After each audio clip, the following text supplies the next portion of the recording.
So let me start off with the high level.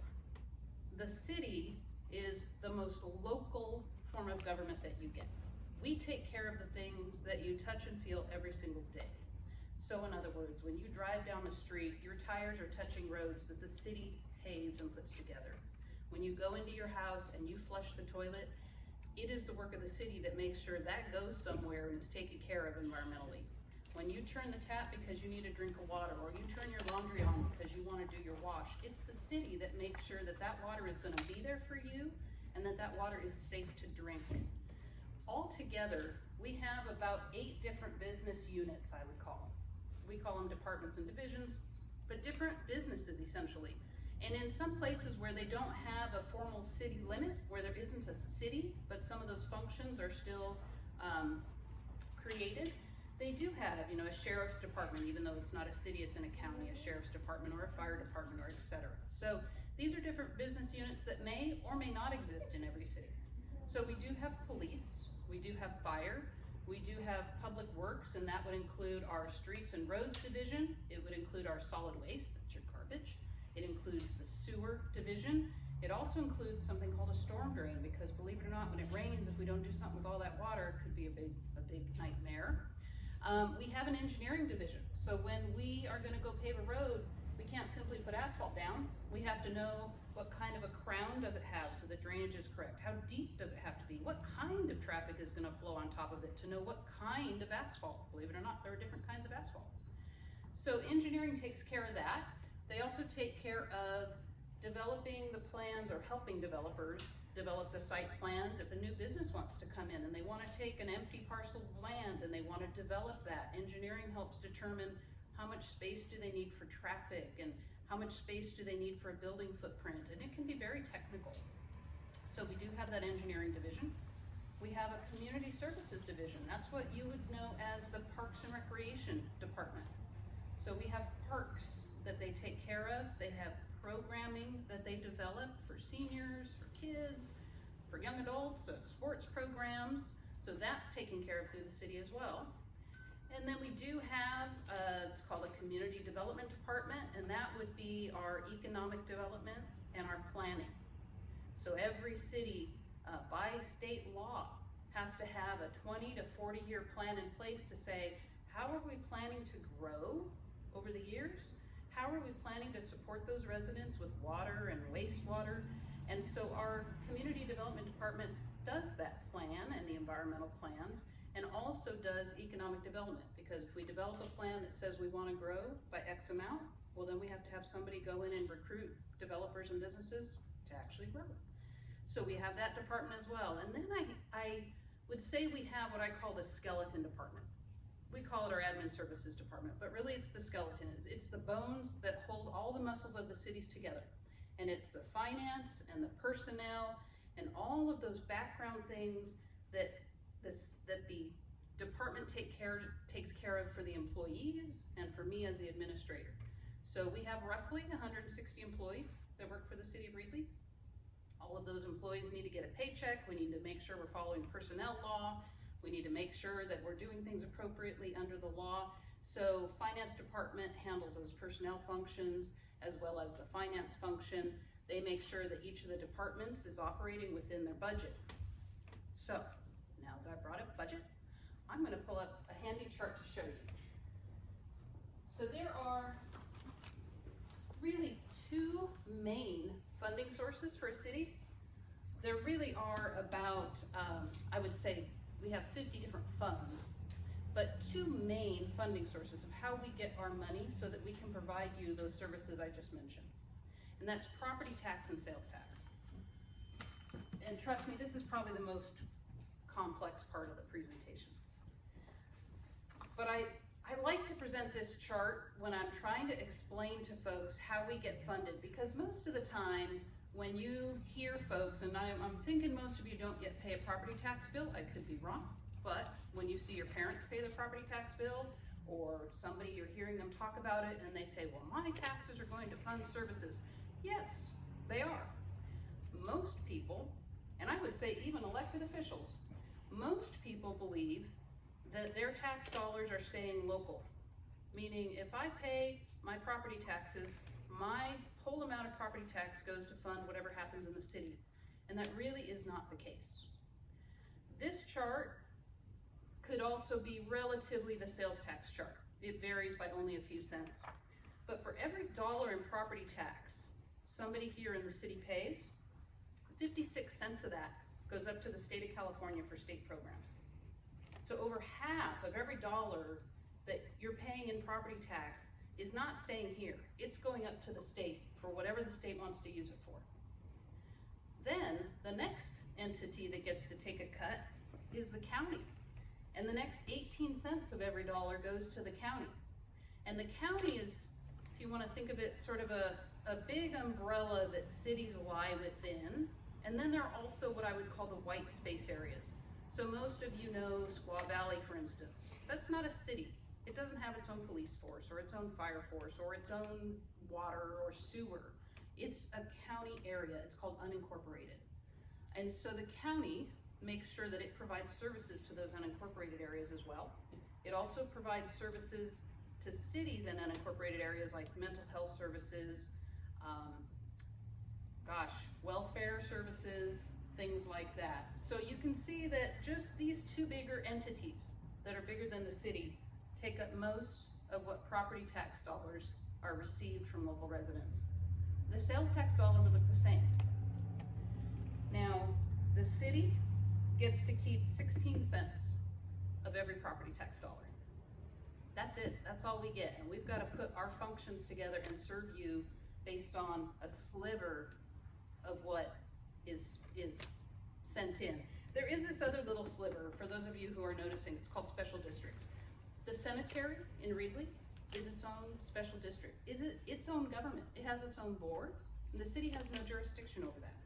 And I think a lot of people don't recognize that. As a matter of fact, I know a lot of people don't recognize that, because if we get calls complaining about the cemetery and we say, well, you need to talk to that board, they're surprised. They think that's within the city limits and therefore we have control over it. We have no control over it. So special districts are like the cemetery, the mosquito control district, believe it or not, that exists, and it's its own governmental entity. And then there's a variety of little, like a groundwater agency and things like that. So special districts get a cut of that property tax dollar. Sales tax, again, looks very much the same. And for those of you who didn't realize it, when you pay sales tax, if you were to go to the Nest and buy a bar of soap, and you pay that sales tax, that funds a police officer. That funds firefighters. I've always thought it very strange that in order to have enough money to fund the basic essential services that we need to provide to you, I need to get you guys to spend more money, basically. I mean, essentially that's what it is. And I've always thought that's kind of a backwards way to do it. Because really what government should be trying to get people to do is save your money, spend wisely, et cetera, et cetera. But frankly, I need you all to go out and spend money so that we have money for officers on the streets. It's a very odd, complex conundrum, right? That sort of complexity and that sort of, wait a minute, this is a little backwards, is actually what caused me to get into government, by the way. There were a couple questions on there about why I'm a city manager. So we'll get into that in just a minute. But I want to finish up on the city and what we do. So sales tax, property tax, in addition to that, there are a variety of other funding sources that help make up the revenue that we provide the services with to you. There were some questions that came up about the structure of the city in terms of the city council and the mayor. So in Reedley, and much like other small cities, we have 5 council members that are elected. We do have a mayor, but the mayor is no more special or less special than any of the other council members. The mayor runs the meeting to make the council meeting, we have 2 council meetings a month, to make sure things run smoothly. There are some cities, like the city of Sacramento or the city of Fresno, that are big enough that they have what's called a strong mayor. And that mayor is kind of separated out and has more powers and different types of powers than the rest of the council. Most cities aren't set up that way. That is really primarily in bigger cities. So we're not going to talk about that today, but just understand that simply because something is called a city doesn't mean its governing structure is the same. It could be very different. In Reedley, like a lot of small cities, 5 council members, they all have the same level of power, and their role is to set policy. Their role is not to give direction. They don't tap the public works director on the shoulder and say, you need to go pave this street, or you need to take care of that. It's my job. Their role is to say, here's what we want in our city. City manager, you go do it. We have 160 employees that work in the city of Reedley. They have one employee they can give direction to, and that's me. So I have 5 bosses. So by the way, for those of you who are thinking about careers, think about whether you want 5 bosses. It does get a little complex at times, but we can talk through that in a minute. We are lucky in Reedley, and I know a couple of you are from outside of Reedley. I can tell you, like San Joaquin Memorial with Fresno, you know, you've got great council members too, maybe a little more political. We have excellent council members. They don't have aspirations for higher office. They care about Reedley. They care about being here and serving the community. They've been on the council, except for Matthew Tuttle, who just got recently elected this year. Most of these council members have been on for a couple of terms. So they serve 4 years at a time, and each 4 years is called a term. They care deeply about Reedley, but I'll tell you this, they are interested to make sure that folks like you start developing an interest in public service, because they would love to turn these seats over to other interested people, to have other interested people serve as council members and create policy for the city. So just think about it as you hear comments about, oh, they've served too long, they've been on council. I hear that a lot about council members who serve long-term. Most of the time, a council member will serve a really long time because there's nobody waiting in the wings to take their role. I have 3 council members who didn't want to run again for re-election because they're ready to retire. And there was nobody waiting, and they didn't want the seat to be vacant because that is not good for a city. So I'm loving seeing how many of you are here and interested in what the city does, because my goal is 1 or 2 of you may say, hey, you know, I might want to work in government in the future. And right now, when you say government, people go, ew. And I hope you do. I work in government because when I was your age, I sat in this very type of presentation, and my city manager for my city came in and gave a presentation, and I was astounded with her, by the way. She was articulate, she had presence, she knew what she was talking about. I don't know that I remembered what she told me she did, frankly. I was young and I didn't understand cities. But I remember looking at her thinking, that woman has it together. She knows her stuff. I want to be her when I grow up, right? What she said about government made me go, wow, government's pretty broken. I want to fix it. And that's why I'm here, 25 years later, working to fix government. So before I get a little too far into the weeds on that one, a couple of you had asked questions about other cities and how we compare in other cities and their economic development. I don't know that this chart, if you can't see it in the back, I'll leave it up here if you're interested. I'm not going to go over the whole chart, but each city is slightly different. Even cities that are roughly the same in terms of population. So we often compare ourselves to Dinuba, Sanger, and Selma because our populations are roughly the same size. But if you were to take a look at how much revenue they bring in sales tax and taxation, which means they can do a whole lot more because they got a whole lot more money, you will see there is a dramatic difference in the revenue that comes in. Dinuba, $13.8 million compared to Reedley's $2.9 million. And most of you, I think, are smart enough that you recognize, oh, they have a Walmart, right? Reedley, no Walmart. Sanger, $4.5 million. They have a Walmart. Selma, $8.2 million. They have a Walmart, and an auto mall, and a Home Depot, and a, right? Remember where I said we get our money to do services by how much you all spend? Well, they have businesses that we don't have here. And unfortunately, it's not so easy as to just call a business and say, will you come to our city? Some of you may know that roughly 15 years ago, Walmart wanted to come to Reedley. And the voters of this city said, we don't want you. And so the Walmart went to Dinuba. And let me tell you, there are some good reasons why you wouldn't want a Walmart in your community, so I'm not judging that decision that the voters had at that time. I will show you the impact to the city's finances though. Our 2.9 million in revenue to provide you police and fire and streets versus 13 million in revenue. So you can see there are some cities that don't struggle to provide services like we do. It's a lot of complexity and a lot of politics mixed into that conversation. So I won't get into that yet. I'll wait till questions and we can go through it there. But I wanted to show you this chart because I think it shows, just as sort of compelling on why cities are always talking about bringing in business, why cities are always talking about needing to grow, and it's because revenue comes in these sources of property tax and sales tax. Now, an interesting thing that I provided on the side here is a violent crime statistic. If I were simply to show you the revenue, you would go, wow, Dinuba must be really doing well because they've got $13 million. But if I only showed you the violent crime statistics and asked you which city you wanted to live in, you might pick the one that's lowest, and guess which city that is? That's Reedley.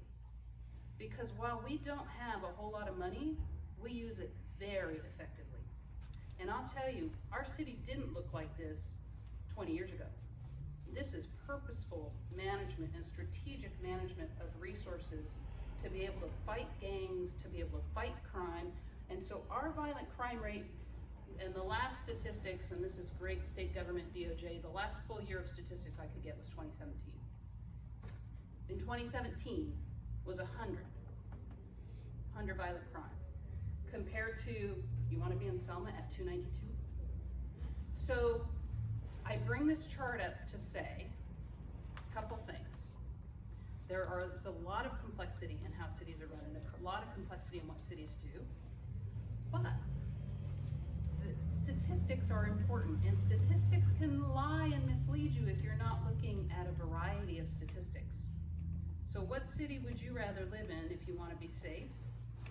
Reedley. What city would you rather live in if you want the amenities to shop in? Selma, Sanger, Dinuba. I can tell you which city I'd want to live in, right?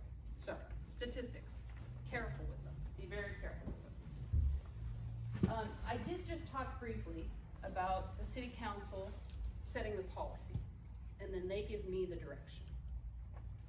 I won't spend a whole lot of time on this, but I do have a chart that I sort of use with new council members coming on board, so it's easier to see what their role is, because when new council members come on board, it's easy for them to want to get into the weeds of directing staff, and I want this done, and I want that done, and we have to kind of pull them back and go, that's not what the law says your role is. The law says your role is policy, and that's really, you set the vision for where you want to go, you give us that mission. That's the council and the community working together to figure out, where do we want to go? What do we see in the future, that vision? And then through the council and me, we set the goals to reach that vision. So we're still talking pretty high level here, right? From there, I work with my department directors. So each of those 8 business units has one person that's in charge of it. The responsibility lies on their shoulders. Everything under that department lies on their shoulders. That person and myself, we sit down and we say, based on the goals, what are the strategies that we need to employ to get there? If the council's vision is we're gonna have perfect streets and the goal is we're gonna pave 10 streets a year, what's our strategy to get there? Get grant dollars, which ones are we gonna pave first, et cetera, et cetera. Once I'm done with the department director, they work with their own staff on the tactics of how to do it. Of the actual rubber hits the road, the pavement's being laid down. So the mission and the vision, the goals, the strategies, the tactics, I always add deadlines. So let me tell you, I used to work for Mayor Alan Autry, who said deadlines drive progress. And I have used that ever since. If you don't have any deadlines, you don't get places. Deadlines, and what does that all come out to? We're looking for outcomes. We are looking for outcomes. We're looking for whether or not we reach the goal. So this chart, I hope, helps define that everything in a city sort of filters down to the basic premise of we are looking for the outcomes. Did we reach our goals?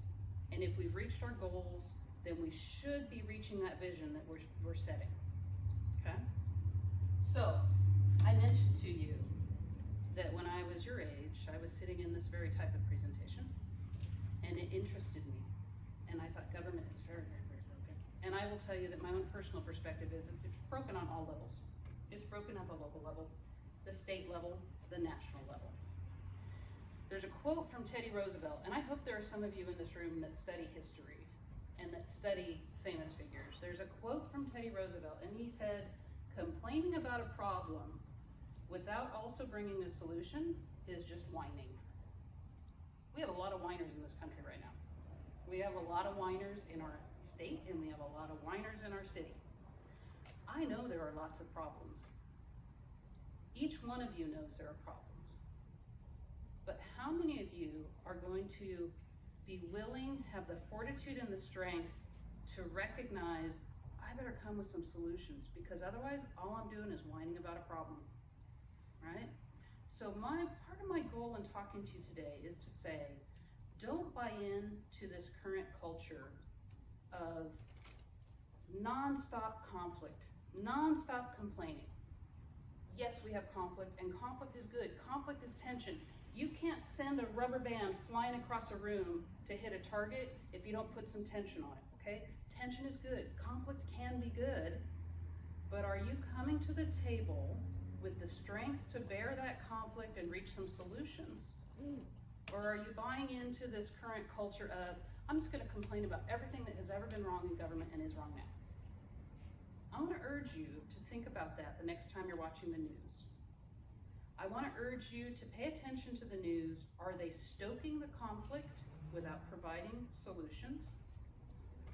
I also want you to pay attention to the news in terms of the statistics that they show you. Because remember what I told you, statistics can mislead if you don't have the full picture. So next time you're watching the news, I want you to really pay attention, and I think it might be eye-opening. Although something tells me, if you're already in this room, you already get a sense, and you're already wise to people who try to mislead you, right? Because you all are doing above and beyond what most folks your age are doing. But do that for me, next time you're watching the news. Are they giving all sides of a story in an unbiased way? And are they giving you all of the data, or just a subset of the data, to try to sway your opinion? Whatever that may be, if you form an opinion on that, I want you to try to see that issue from the other point of view as well, okay? Because that's gonna help you become somebody who can recognize that in conflict, you have to come with solutions, and it could require collaboration, and it could require you seeing something from somebody else's point of view. So do that for me tonight when you're watching the news. Some of you had asked, from that interest that got stoked in me when I was your age to become a city manager, how I came to be a city manager. So I went to Cal State Fullerton, the other CSU. I'm born and raised Los Angeles, so the other CSUF, I call it, the better CSUF. For those of you going on to Fresno State, I'm just kidding. You can be a good CSUF. I got my bachelor's degree in political science from CSUF, and then I went on to USC and got a master's in public administration. I knew from the time that I was about 16 that I wanted to be a city manager. And I structured my education to do that. And I structured my career, I thought, to do that. And so when I was in my master's program, I had worked full-time through college, by the way. I was born in East LA, on the other side of the tracks, on the wrong side of the tracks. And my dad worked in a carpet factory, and my mom stayed at home. And I knew that I didn't want to live the way that I was living. Back then we had what's called government cheese, and you all wouldn't know that, right? I didn't want to eat government cheese anymore, and I didn't want to wear hand-me-downs from my cousins, et cetera, et cetera. I wanted to get out of that cycle, and I knew education was the way to do it, and structured the education so that I could get there. But in order to go to college, I had to work full-time while I was in college. And I had to make a sacrifice finally when I was in USC. And I had to stop working and bringing that income in so that I could get an internship, because I knew I needed my foot in the door. That was a pretty rough time. That was a pretty rough time of moving back in my parents' house and eating, the ramen and rice and beans type of thing, right? Make sacrifices to get ahead. You will need to make sacrifices to get ahead. Be willing to do that. Set your goals and do what you need to do to reach those goals, is what I would tell you. So I took an internship.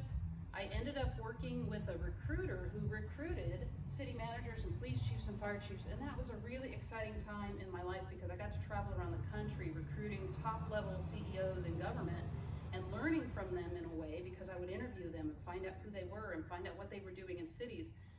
I myself wasn't doing the work, but I got to work with all these leaders. It was fascinating because there are so many different types of leadership. There's so many different styles of management. And you also learn in that role what doesn't work well. So you're interviewing leaders who have been fired from their last job, and you're talking to them about, why were you fired? What did you do wrong? So I really got a broad view of what worked and what didn't work, and that was good, I think, in my career. And then I got hired on at the city of Fresno. So out of LA and into Fresno, got hired on at the city of Fresno, and bam, I decided no way was I going to be a city manager, because I saw the politics of that city and I saw what that city manager went through, and I thought, oh, I don't want that. No. So all of a sudden, this idea I had in my career got a little muddied. But you know, and I'm going to say this, I'm going to take off my city manager hat and put on the Nicole Zieba as a person hat. God knew what I needed to see and to hear in order to give me experience to get through it and keep me on that path for my goal. I'm glad I got to see how rough it was and work through how rough it was at the city of Fresno, and I got to use that to structure things and do things differently when I actually got a job as a city manager being here. By the way, I was at the city of Fresno, still in that thought process of, I don't want to be a city manager, and the city of Reedley called me. So I was the deputy city manager for the city of Fresno, and I was there for 10 years almost. And the city of Reedley called me to do, initially to do a reference on a friend of mine who had applied to be a city manager. And I gave him a great reference. He's a great guy. He does this great. He does that great. And I got a call back from the interim city manager at the time saying, you know what, we decided we don't want him. We want you. Will you come and apply? And I said no.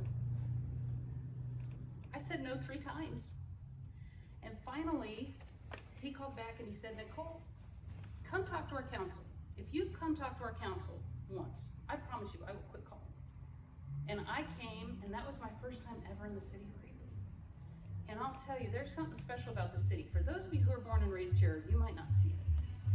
But for somebody like me, who's had experiences in East LA and LA and living over there and living up in Fresno, and when you drive into Reedley, there's something special about Reedley. And I knew the minute I drove into Reedley, better pay attention, because this is somewhere I might want to be. And when I got to sit with the mayor and the council and hear their vision for the city and talk about the struggles they had had in the past with not being able to reach their goals, with crime that was escalating out of control, homicide rates that were high, when I got to hear what they wanted to do, and in my mind I'm thinking, wait a minute, I've done that, I can do that, I can help here. Then it was, oh my gosh, how do I get this job? Oh, let me know. I'm hoping they didn't remember I said no 3 times, because now I want the job. So ultimately it worked out well, and I've now been here almost 10 years. The average tenure meaning time in office, so T-E-N-U-R-E, by the way. The average tenure of a city manager in California right now is 3 years. It's pretty short. Remember I said everything statistics and analysis and all that. If you're really to go back to the 3 years, what happens in that 4th year? Elections. So a lot of city managers in very political cities get turned over every 3 years because there's a new election cycle and new councils come in and they want new fresh blood. I'm lucky, I'm fortunate. I've been here almost 10 years now. I'm hoping I can be here another 10 years now because I consider this a very, very special city. At some point in time, if the council feels like I'm not doing what they want me to be doing, they can ask me to leave at any time. The phrase I use with my husband all the time is any given Tuesday. Any given Tuesday there's a council meeting, and any given Tuesday they can say, Nicole, 3 of us out of the 5 don't want you anymore. Good luck in your career. And that's unfortunately the sort of risk of being a city manager, but the reward of seeing the city change, of seeing what we've been able to do with crime rates, the reward is great. So when you are in your career, you're going to have risk and reward as well. Hopefully some of you will decide to be city managers and take that risk, because I guarantee you the reward is great. So, the next sleeve of questions that you all put forward had to do with the pandemic. But I've been talking for about 40 minutes, so let me stop here and ask, are there any questions on what I've talked about so far? Okay, then I'm gonna keep going. We're gonna talk a little bit about the pandemic. Because when I became a city manager, I never envisioned I was gonna have to lead a city through something like this. No city manager envisioned this. This is crazy. And as the virus was coming about and all of us were starting to hear this phrase, stay at home, quarantine and isolation, for a city manager, you start thinking all sorts of interesting things like, how do I provide police services if everybody is quarantining? And how do I have firefighters go into homes to help people who are suffering if everybody's got these crazy viruses that people are gonna die from? And how do we provide safe water and pick up trash and all of that if our employees have to quarantine and isolate? And oh my gosh, what if everybody in the city department gets it at the same time and I've got nobody to provide the services? And there are a lot of questions that immediately popped up in our minds as city managers, me and my peers, when we started to hear that we might have to shut our cities down. Serious questions. Shutting down a business is serious. Shutting down a restaurant is serious. People being unemployed, that is serious. But far more serious is something happening to you and you dialing 911 and nobody being at the other end of that phone. So cities can't shut down. We can minimize, but we can't shut down. So I'll tell you, one of the first calls I made was to Eric. Because Eric and I work very closely together, and I'll tell you, this man, you need to learn a lot from this man while you have him in front of you, because he is great to bounce ideas off of. And so we were constantly communicating for several weeks, several times a day. Hey, what is the city gonna do about this? Hey, what do you think we can help the businesses with? What is this gonna mean? What are we gonna do? How do we get word out? Really, those partnerships were critical for the success of Reedley, and I will tell you that I think we've been very successful through this pandemic. So, in your careers, even for those of you who are not ultimately gonna choose government as a career, although I'll still try to sway you into that, because if you're here, that means you care, and we need caring people in government. Partnerships are important, and leveraging partnerships. You can't do anything on your own. So when you get into your career, start looking for partnerships and start looking for others that you can learn things from. I learn from Eric all the time. I learn from Renee all the time. I learn from folks all the time, right, Danny? And when push comes to shove, you've got resources to call and people to bounce ideas off of. So when the pandemic hit, the first thing we needed to do was truly sit down and strategize and have backup plans for every single function of this city. And we did have some situations that were a little dicey. We have a 4-member detective unit. I had 4 members of that unit, so in other words, the entire unit, go into a home to serve a search warrant at one point in time. And after they were in that home and serving that search warrant, the person came out and said, by the way, I've got COVID. I had to quarantine an entire detectives unit of a city. Wow, what do you do? Thankfully, we had already planned for that. We had already planned for that, because when this first started, we sat down and said, what are the possibilities that could occur? And what are we gonna do if they do occur? Hopefully this is a plan that stays on a shelf and we never have to pull it out. But you know, we did have to pull it out several times for things. Luckily enough, we never had anything so dire that we couldn't provide service. And we also, it really forced us to start looking stronger at technology. And so our utility billing counter, while it never closed, and some cities did close, we've got a very large population here in Reedley that either they don't speak English, or they don't have bank accounts, or you name it, they have to come in, they have to have a way to pay their bill in person. They don't have bank accounts and can pay over the internet or have credit cards. So a lot of cities shut down their utility billing counters. I refused, because we are here to serve. So we're gonna be open. We had to minimize and we had to change the way we do things though. So we did a lot of new things that we wouldn't have done otherwise. Touchless payment sources, and we did restructure the way we allow people to call in and pay bills. We did allow some things like that. We did put up some barriers, which I also don't like, because if we're gonna serve the public, I want us to be feeling open, and all of a sudden we're closing everything off. I know everybody had to do that, but it just didn't feel right being a public service agency. But it forced our hand. It forced us also to look at providing information out better through social media, which I cringe at, by the way, through our website, and through using our partners like the chamber to get word out. So it forced us to look a little differently, and I'm thankful for that. There's a lot of things I'm grateful for through this pandemic. A couple of you had asked questions about specifically what did the city do to help businesses. And I will tell you that we did get some federal funding. And rather than use it for our own purposes, we determined that we wanted to try to help our businesses in some way, in some small way that we could. So there's a couple of programs that we did. We did what's called a utility forgiveness program. So let's say you're a salon owner. You had to shut down your salon, lock the door, walk away for several months. That trash bill, believe it or not, keeps coming. That water bill keeps coming. Not the water bill has different components, so you're not being charged because you're not using water, but there's a base charge for everybody. And we thought, wow, how unfair is that? The bills keep coming, even though they had to shut down. So we used some of that federal funding to pay off their utility bills. And by law, by the way, we can't just simply delete somebody's bill and forgive the bill. We have to have a different way to pay it. So it's a weird California law, but you can find that out when you become a city manager.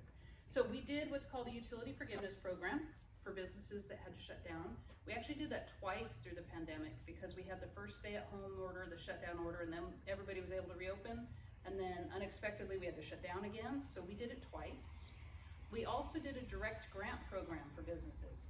If businesses altered the way they did things, if they put up tents, if they had to bring in heaters, if they had to do extra PPP or PPE or whatever you want to call it, we allowed them to apply for reimbursement up to a certain amount if they could show those receipts and expenses. And so we really tried to help with some tangible things. And I think that amount was up to $1,500 or $2,000, I'm not remembering exactly, Eric, but, and I think we did that twice as well through this pandemic. So those were some small ways we were able to help businesses. I'm gonna let you in on a little secret that the media is not telling you. So the media is saying doom and gloom, businesses are shut down, people are unemployed. Through the pandemic, the Reedley unemployment rate went down by 7%. I see a couple of you are going, what does that mean? That means that more people got jobs in the pandemic year than had jobs the year before. Right? The media is not telling you that there are some cities that actually are doing quite well in the pandemic. One of the reasons that we're doing well in the pandemic is because our economy here in Reedley is not based on tourism dollars that stopped and got cut off completely. Our economy is really based on good, hardworking people who are in the agricultural field, and people kept working, who are in logistics field, and people keep having to ship things. So jobs were still there for people to get here in Reedley, and people did get them. Our unemployment rate went down by 7% over the past year. That's not being stated anywhere, right? So it's not all doom and gloom. Our sales tax number went up. Well, why is that? Well, everybody was at home buying stuff, and a little known fact, when you buy something on Amazon, wherever you get it delivered to is where the sales tax goes. So all of the people, we have roughly 30% of our population that leaves us every day to go work in Fresno and Clovis and Visalia. When those folks are shopping, when they go to work, they shop in those areas.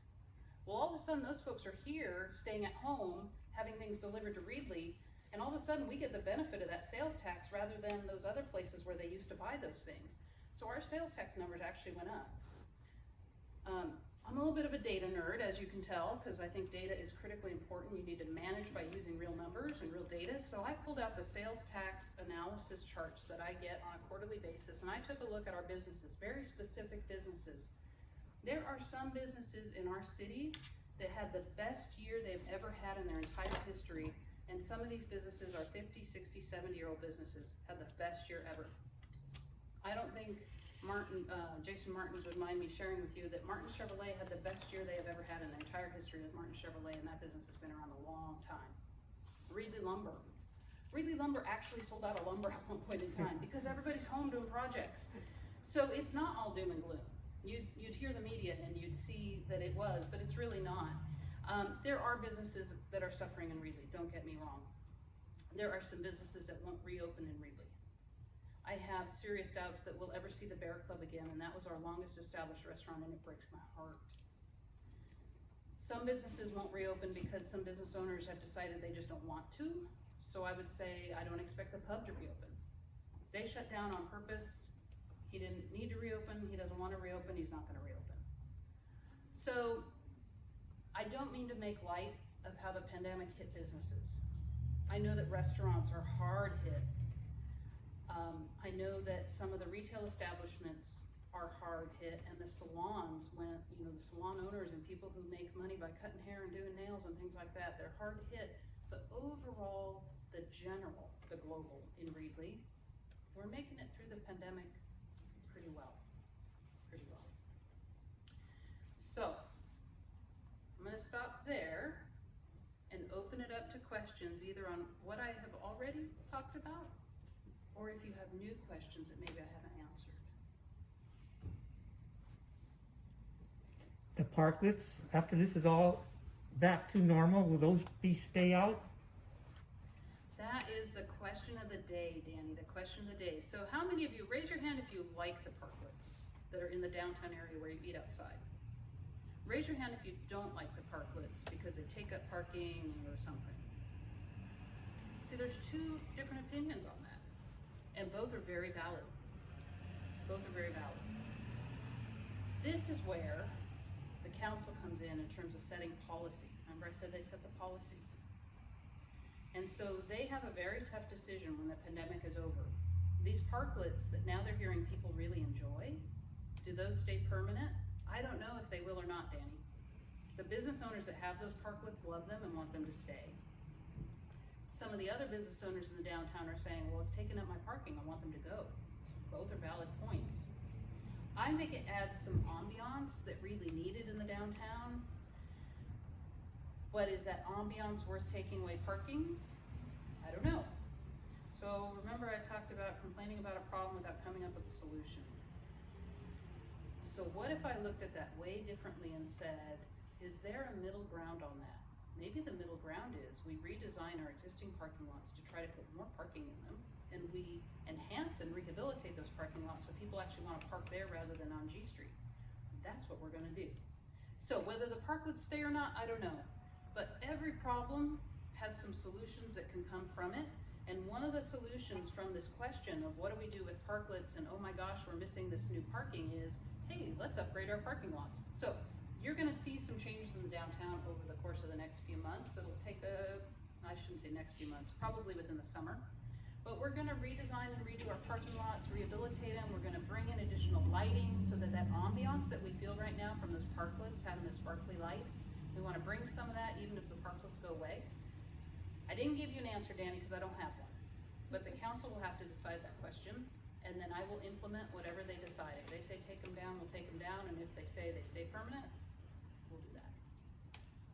Because I know other towns, you have to walk far to other towns, because they kind of have the same parking issue, so to speak, and some of their walking around is, you have to walk a long ways. Walk farther. Yeah, so to me it's not a issue because you got parking in the backs on both sides. And you know what's interesting to me about Reedley is Reedley doesn't understand how others view it. I could talk to Reedley folks and they'll say, oh, our downtown is becoming empty, and oh, it's looking grungy, and oh, this and that, oh, the parking, and it's so hard, and I gotta walk. So remember I said I used to work for the city of Fresno. Ashley Swearingen, how many of you knew she was a mayor at one point in time, Ashley Swearingen? So she came to visit me when I was here in Reedley a few months after I'd started, and she's walking down with me, and she said, this is what I want Fulton Mall to look like. This is what I want for Fresno. Fresno wanting what Reedley has. Reedley not wanting what Reedley has. It's an interesting dynamic. So hopefully that, in the back of your brain, gets you to look at things a little differently as you walk down. To me, I see traffic as a blessing. That means businesses have customers. Now, I I would like to get employees of these businesses to be parking in the back and not the front, but that's a different issue for Eric and I to deal with. All right, any other questions? What other questions? There's gotta be something that's burning up, and even if it's maybe a little inappropriate, ask it anyways. This is your big shot with the city manager to get your answers. I think someone had a question regarding events. Who was that? The parades? Parade, whether or not the parade will happen, right? So list of questions, will we see parades again? Will we have events again? Absolutely 100% yes. Will we go back to the old sort of parade rather than the drive-through parade that Eric created, which went, oh my gosh, such good publicity for Reedley because of his innovative nature. But yes, I think we will return to parades the way they used to be and social events the way they used to be. Remember I told you, student of history, I like to look at history. Well, 1918, when we had the Spanish flu, and I may be older than you, but I'm not that old, but looking back in history at what happened, it was like a rubber banding effect. They came out of this very dire, very serious World War II, Spanish flu, millions of people died, and after that, it was like this period of social, of happy, that's the 1920s, right? The flapper girls, the happy style. Some of you know that because some of you have studied history. I think we're gonna see that same sort of swing on that pendulum to that for a while. So yes, life will get back to a little bit of normal. There may be some change, but life will feel normal again at some point in time. And I'm hoping that is within the next year. Another question I recall seeing was someone asking opportunity to assist the city manager, volunteer opportunities, or other opportunities for students who participate in the city. Thank you, Eric, because that's a great one. We do have volunteer opportunities, and it depends what you want to do. Some of you may love working with children, and I would urge you, come talk to us about volunteering in our kids camps that we do, our summer camps that we do. Some of you may love kids and you don't necessarily want to volunteer, you actually want to work and earn a paycheck, come be a lifeguard for us. Or some of you like working outdoors, you love working with your hands. I don't know if you know this, but the trail that we talk about, the Parkway Trail, there is a trail committee. That committee is suffering from lack of volunteers. When that trail was created, it was created under the assumption that it would be an all volunteer effort. And that is why, by the way, for a number of years it looked so terrible because the city didn't have the money to maintain it. It was supposed to be maintained by volunteers, and volunteers tend to fall away over the years. If you're interested, come talk to us and the Parkway Committee about volunteering on the trail. Something like that. There's always opportunities, and I'll tell you, there's opportunities that you can create yourself. One of the most unique and to me honorable things I have seen in this city. There was an older Hispanic gentleman, spoke no English, who came in here to my office years ago, and he had this stack of old yard sale signs. And my assistant at the time, fluent in Spanish, because I am not unfortunately, starts talking to him and he says, I'm tired of seeing this trash hung up around poles, and I picked all these up and I want you to do something with these. So you know what? His volunteering, you know what he did every week thereafter? Because we promised him we would call every single one of those numbers on those yard sale signs he picked up, and we would tell them, if you ever do this again, you need to take your sign down after your yard sale. And we did. Every week after that, he would bring in stacks of yard sale signs. That was his volunteering. He made this city look great, look better, because of what he did, that he created, because of something that bothered him. He didn't wait for the city to act, he acted, he did it. Unfortunately, this man passed away about a year ago. And it was heartbreaking to me, because to me, that is the spirit of volunteering right there. That was honorable right there. He created this volunteer effort. So don't wait for a volunteer effort to come to you. If you see something you want to do, come talk to us and we'll make it happen. Other questions? In that same thread, can you mention the park commission, how students can apply for that? So we do have some opportunities for students to serve on our commission, Community Services Commission, Parks and Recreation Commission. And we have a couple of student representatives. Every year we go out to Reedley High School, to Manual, to others, and we ask for if students are interested in serving on that commission. So if you're interested, definitely connect in with the city, connect in with the Community Services Department. All the information you need is on the website. We have phone numbers and contact names on our website. Y'all are tech savvy by this point, I know that for sure. Connect in if you're interested in that, but even if the seat itself to be a representative is full, that doesn't mean you can't participate. And I think that's the big thing I would say to you. Everything, just about everything the city does is public. And just about everything the city does, it does better if we have public input on it. It doesn't mean you have to be sitting up behind here at one of these formal seats, and it doesn't mean you have to be a formal representative on a commission. You can show up as a member of the public and sit and speak to the commission about what you want to see happen. Or if they're gonna be voting on something, you can stand up and speak on your opinion on it. It's powerful. To me, it's even sometimes more powerful than being a member of a commission.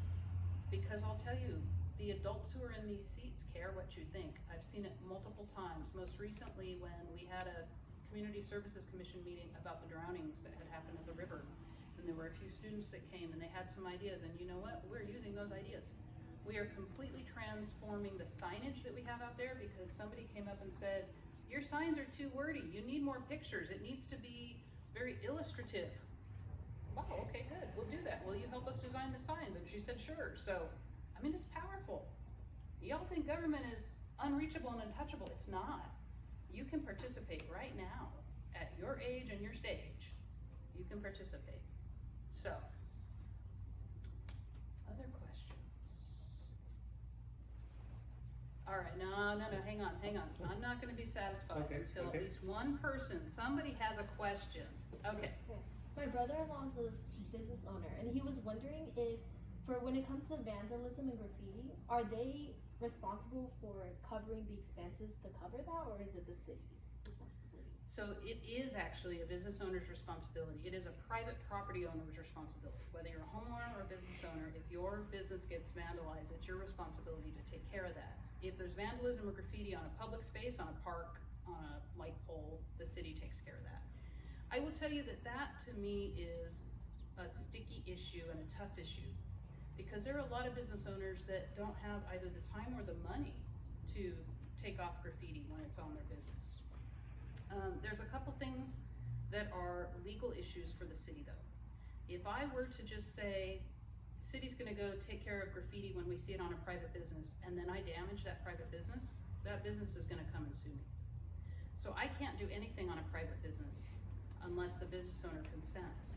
But what we also run into is business owners that don't take even the minimal steps to keep that from happening in their businesses. And so if you know that the city's just gonna come and clean it off, are you gonna bother to put up a sign saying, you know, you're being watched on camera? Are you gonna bother to put up a camera? Maybe not, because you'll know somebody will just come and clean it off. So there is a certain amount of responsibility that we expect business owners to take. But that issue is one that comes up very frequently, where we really talk at policy level about, we need to create some program to help businesses with graffiti because we need to get it off ASAP. So to answer your question directly, yes, it's a business owner's responsibility, it's the property owner's responsibility, but we are still trying to figure out how we can help businesses in that area. So, thank you, by the way, for having the courage to ask a question that was in your mind. So, all right, anybody else? Thank you. On his Parker, the outside gym on the one by Dollar General. Yes. I know Nardog canceled theirs. When could we see that? March 15th. March 15th. Yes, by March 15th, the fencing will be down and that street will be reopened, and that stop sign, the four-way stop on that street that's been temporary will become permanent, and the stop signs that are on G Street will be taken off and the light will be turned back on. So we just had talked about that as a staff the other day, so March 15th is the final date for that. Yeah, great question, glad you're paying attention. What did you guys end up deciding? Because I was at the commission meetings and one of the youth reps, so I was there talking about it, in terms of river safety for the life jackets. So there's an interesting thing that we learned having to do with liability. Let me actually back up. There's a couple interesting things that we learned. One is the county has regulations over what happens in the river. So technically we can't regulate what happens in the river. So we could say you have to wear a life vest on the beach, but once you step into that river, we don't have authority. It's very odd. We learned that, okay. The other thing we learned from the county, if you you may remember a member of the Sheriff's Boat Patrol stood up and said, this is not a solution necessarily, because we had, I don't remember how many, he said 3 or 4 drownings the past year up the Kings River, way up the Kings River, and those folks were wearing life jackets. So it's not necessarily a solution. What we also learned is the city, if we mandate life jackets or if we provide life jackets, we take on the liability for those life jackets. So if a buckle fails or something like that, that becomes our responsibility. So instead, what we are doing is in our interpretive signage that we said to the woman who stood up, and we took her up on that offer, in our interpretive signage, it is going to recommend life jacket use. And so we're still looking into, could we do like a life jacket loaner program, something like that, but minimally we want to tell folks, it's smarter if you do wear a life jacket. It's not a fix, you can still drown, but it's smarter if you do. And there will also be some signage with some interesting graphics that show steep drop-offs that occur in that river. Most of you have been in that river, and you know you could take one step and all of a sudden the ground is out from under you. So we have some graphics that show that. We also have some graphics for parents to be watching their kids. Whether you speak English or not, you will understand those graphics. And so, good question, and thank you, by the way, for attending that meeting. It was a really good meeting, I thought. Yeah. Very good. Other questions? Well, I appreciate those of you who spoke up and had the courage to speak in front of this group. Thank you. For those of you who think you have a question, but you just would rather have it answered in private, call me or email me. If you have a question, I want you to have an answer. Okay? Thank you for the opportunity to speak in front of you. I look forward to seeing where you all head with this program. I think this is a phenomenal program. I look forward to hearing where some of you go in your careers. So if I can help you in any way as you move forward in that, let me know. Okay. I just have to say it's really great as a chamber director working with Nicole, because she's just always so available and really willing to work with people. I think that's so important. One of the biggest things I try to push and that I really believe in is teamwork and being able to connect. And so one of the first things when I became chamber director, she invited me to be part of a group where we meet once a month, and we meet with the superintendent, we meet with the superintendent from Emmanuel, and a couple other directors in the community. And so we are able to kind of share our ideas.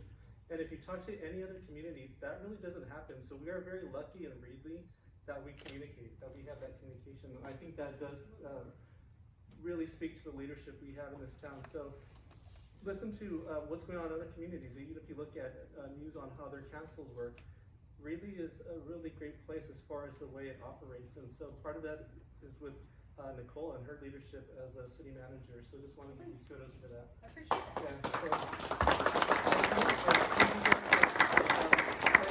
We got quite a bit in an hour. We're a little bit over, so apologize for that.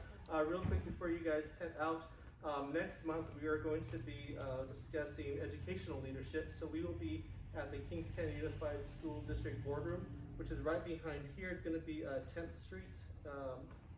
10th Street, kind of across from the Reedley Opera House. I'll send you information on the address and the time, but I'll be doing a prompt to you guys again if you have any questions regarding educational leadership and how education works here in Reedley. But thank you guys for your participation. Once again, for those who participated in the cleanup, that went really well. And as Matt mentioned, we got some great response from the community. They were very appreciative of us participating in that. We're looking at, was it the 20th? We're looking at March 20th, so if you guys can put in your calendars as a potential date for our next community cleanup, and we will provide you with more details on that through email. But thank you once again for being here. Sorry for going a little bit over today, but you guys have been great, and once again, more applause for Nicole. Thank you guys, have a good one.